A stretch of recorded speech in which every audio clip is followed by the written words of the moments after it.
sorry, excuse me, this is 11.1.2. So it's the second part of 11.1.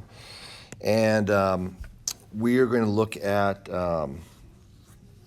limits, property of limits again, and specifically when a function is continuous.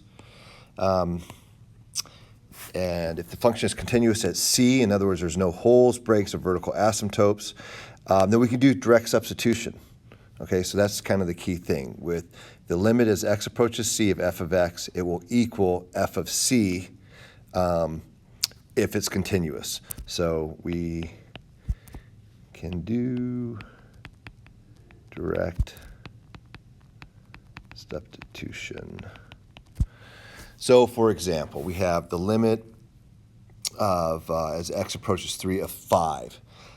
One of the ways to look at this, so in all of these, so the actual function would be f of x equals 5. And you're more used to seeing that as, y equals 5. So I'm going to draw that graph just so you kind of, here we have, y equals 5. Okay, so, and we said that if it's continuous, then for the limit x as x goes to, in this case it was 3, then when our function is just 5. Okay, so as we head towards 3 is out here, right? As we head towards 3, 1, 2, 3, in either direction as we head towards 3, our output, our y value is always 5 because it's continuous. So this equals 5. F of 3 equals 5. Our x value, our y value, right? So since it's continuous, and in general,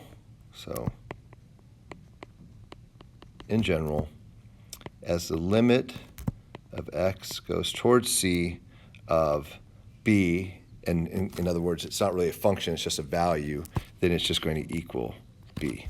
Okay, in this case, that b was 5.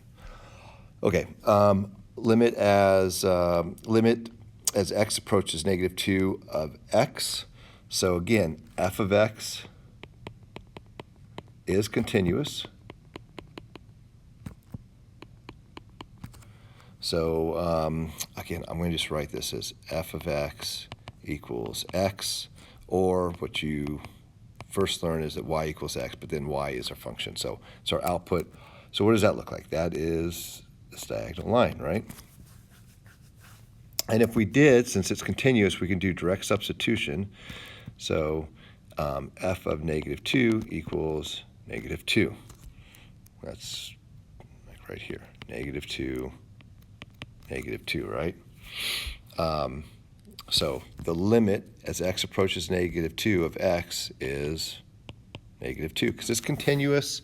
So we just plug that in there. And in general,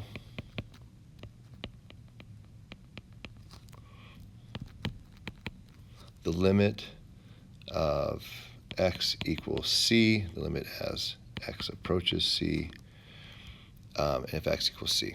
Okay. Yeah. Oops, this is C here. Okay. Here, next one is, so we have f of x equals x cubed. And if we do y equals x cubed, what does that look like? Right, a cubic. Okay, so again, it is continuous. So f of x is continuous. And then if we did f of 2, that equals 2 cubed equals 8. So this equals 8. And in general, again, the limit as x approaches C of x to the nth power, if it's continuous, in general, that equals C, so whatever that is. In this case, like in this case, it was 2. So if we're looking then, Oh, oops. Oh. Oops. C. Oh, come on. Stupid thing. This is an N, right?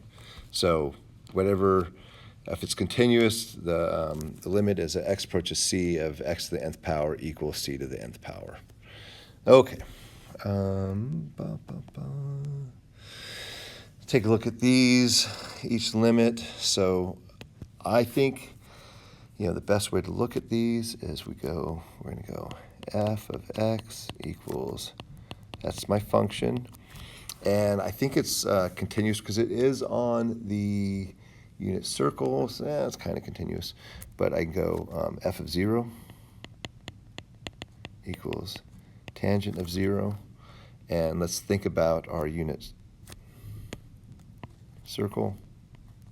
Okay, at the angle 0, okay, we have 1 and 0. So the tangent of 0 equals 0 over 1, which equals 0. So the limit as x approaches 0 of tangent x equals 0.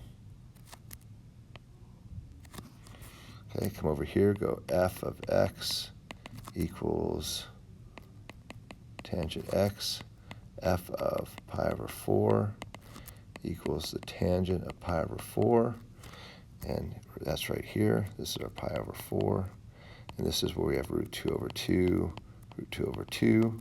So our tangent equals 1. So this would equal 1. Now, in this case, let's think about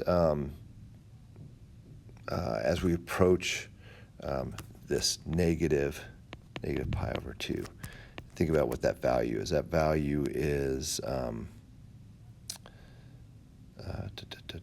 negative pi over 2, right? So it's 0, negative 1.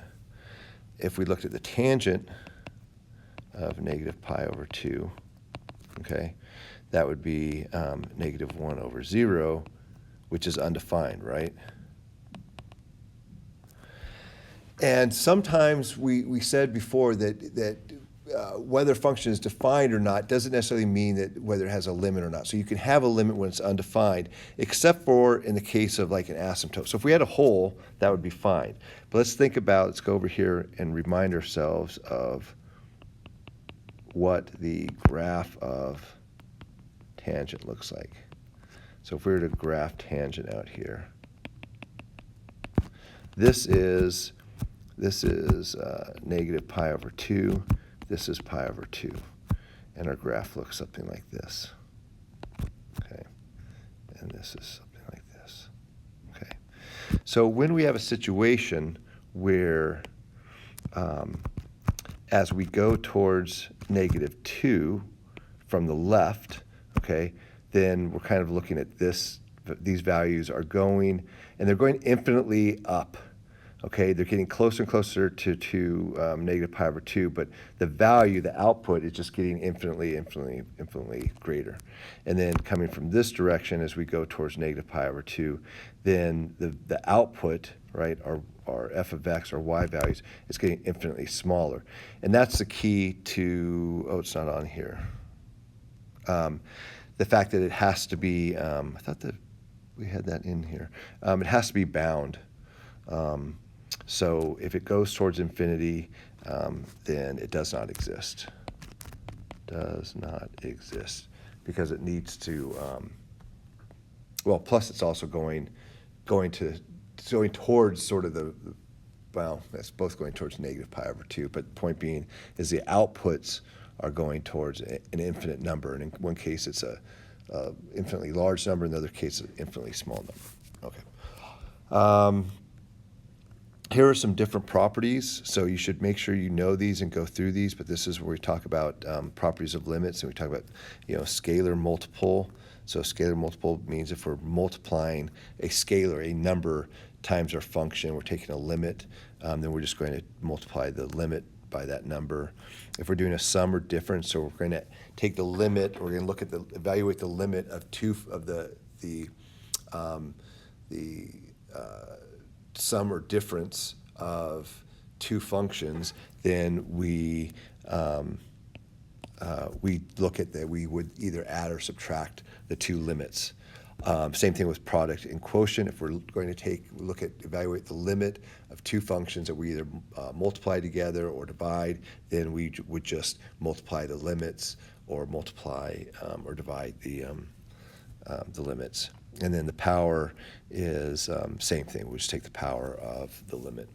So make sure you know those. Just to look at it really quickly here so in this case, we're going to take the limit as x approaches 2 of g of x minus the limit as x approaches 2 of f of x. So the limit as x approaches 2 of sine pi x, and the limit as x approaches 2 of x over 3 minus x. So what we want to do here is we just want to look at, we want to just do just substitution, just do just a sort of standard substitution. So we're going to put in, which is a 2. Wherever we have an x, we'll put in a 2. So we're going to go sine of 2 pi minus 2 over 3 minus 2. The sine of 2 pi is 0, and this is 2, so it equals negative 2. So in this case, it's negative 2. Okay, coming over here, same thing. This is going to be the limit as x approaches 1/2 of f of x times the limit as x approaches 1/2 of g of x. So again, we're going to do general substitution. We're going to substitute this in 1/2 over 3 minus 1/2 times the sine of 1/2 times pi. So this is going to be 1/5 times 1. This is 1. This is 1. This is 1/5. This is the sine of pi over 2, which is 1. So this is 1/5 times 1 equals 1/5.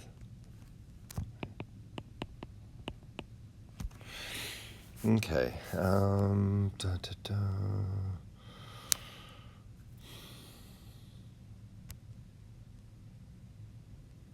Okay. Just go through this really quickly. You can read all of this, but key thing, all polynomial functions are continuous from negative infinity to infinity. So this is kind of what we said before. We just do standard substitution. And if it's a polynomial with real coefficients, real integers, then it is continuous.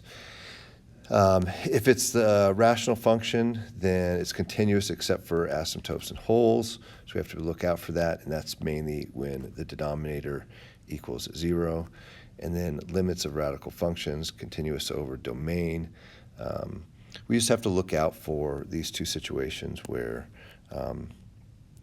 it's all C if n is odd, and then greater than 0 if n is even. So what do we mean by that? Well, let's take a look at, in this case, we would do f of x equals like the square root of 4. Remember, the square root is, it's even, all right?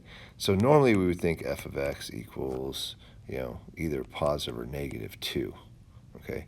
But we're just going to look at just 2 because it fits within the domain. So anyway, this would be 2. And the x has to be positive, right? Because if we're taking the square root, like we can't do, the square root of negative 4, right? So that's why C has to be positive. This value has to be positive. If it's odd, if it's the odd root, so the cube root, then C can be any value. So here we would have f of -8 equals the cube root of x equals the cube root of -8 equals -2. Okay, so we can do general substitution. In this case, if we did f of x, oh, I'm sorry, f of -1 equals the square root of -1, we can't do that, right? So it does not exist. And if we looked at that graphically, here's our graph.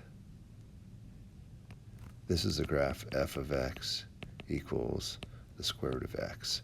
And -1 is way out here. It's not even on the graph, right? This is -1. So